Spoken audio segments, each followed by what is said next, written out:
The valley was never meant to be found. Daniel understood that now, standing at the edge of a world untouched by maps, cloaked in fog that carried whispers of something impossibly old.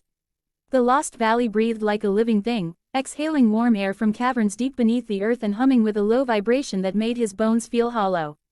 The fires he had survived still echoed in his lungs, the claws of the mountain beast still burned across his torn jacket, and the memories of what he saw inside Bigfoot's lair refused to loosen their grip. But none of that compared to what waited for him here. The final war had begun long before Daniel arrived. He could sense it in the way the earth trembled, in the smell of burned soil, in the heavy silence that came just before something enormous moved behind the trees. Bigfoot wasn't alone anymore. The creatures rising from the shadows were nothing like the mountain beasts. They were older, heavier, carrying the weight of an ancient purpose engraved into their bones. Something had awakened them, something intertwined with Bigfoot's origins and the valley's darkest secret. When Daniel stepped into the valley, he wasn't prepared for the sight that greeted him. Enormous stone pillars, carved with symbols he had seen in the lair, towered over him like the ribs of a long-dead god.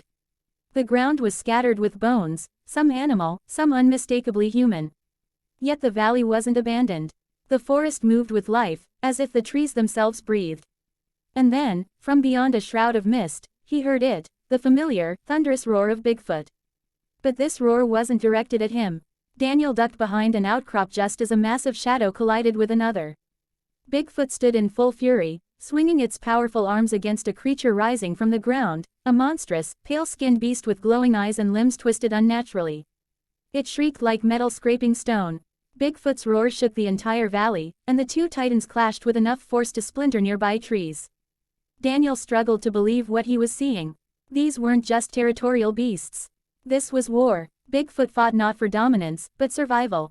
The ancient mechanisms etched into the valley walls, symbols Daniel had tried to sketch back in the lair, clicked into place in his mind. The valley wasn't a home. It was a seal, a barrier, a cage for the things crawling up from beneath the earth. He realized now that Bigfoot was not the monster people feared. It was the guardian keeping something far worse from escaping. But something had broken the seal. Daniel moved deeper into the valley, crouching low as battle raged all around him. The air crackled with tension. Strange lights pulsed from the cliffs, illuminating figures fighting in the shadows. Bigfoot's kin, smaller but equally powerful, emerged from caves and ridges, battling wave after wave of pale, twisted creatures. The earth groaned, splitting open as more horrors clawed their way out, screaming into the night. Every step Daniel took was a descent into the truth. He reached a ridge overlooking the valley floor, and what he saw made him freeze. At the center of the valley stood a massive stone monolith, cracked open by a recent force. Energy bled from it like a living wound, pulsing in rhythm with the creatures rising from below. Symbols identical to those in Bigfoot's lair spiraled around it like a warning. The ancient force the legend spoke of wasn't just real, it was alive, awakening in fury. The connection between Bigfoot and the creatures was undeniable. They shared the same primal energy, the same ancient origins, but something had fractured long ago, splitting the lineage into protectors and destroyers.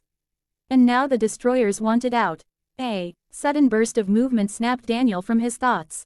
Bigfoot staggered into view, blood darkening its fur, massive chest rising and falling with heavy breaths.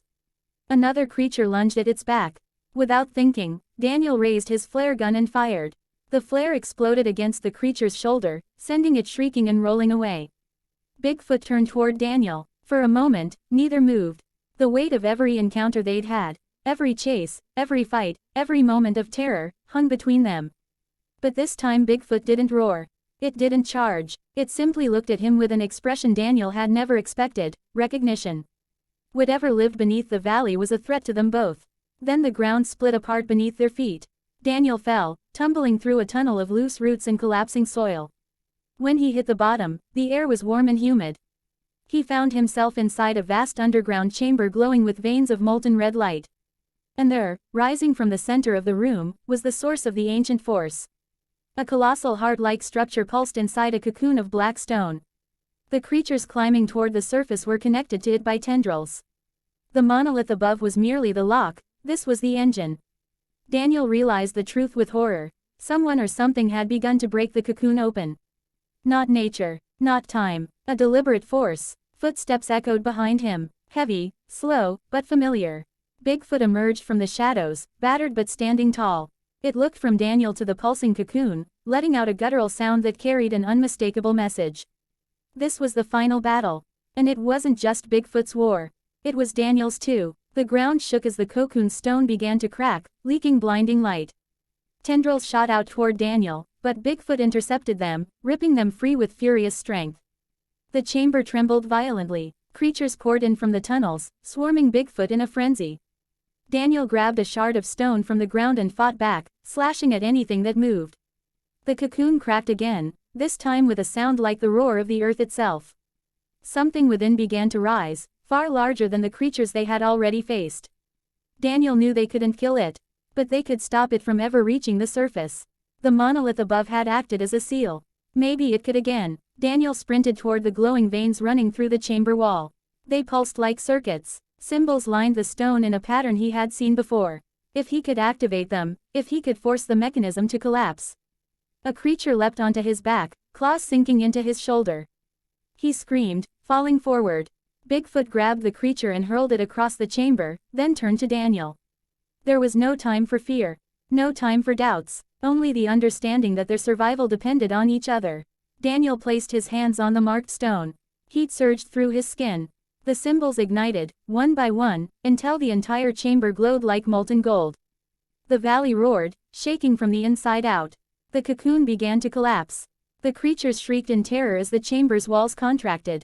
Bigfoot let out a roar so powerful it cracked the stone beneath its feet. Daniel felt the ground lift as the mechanism pulled the valley shut from below.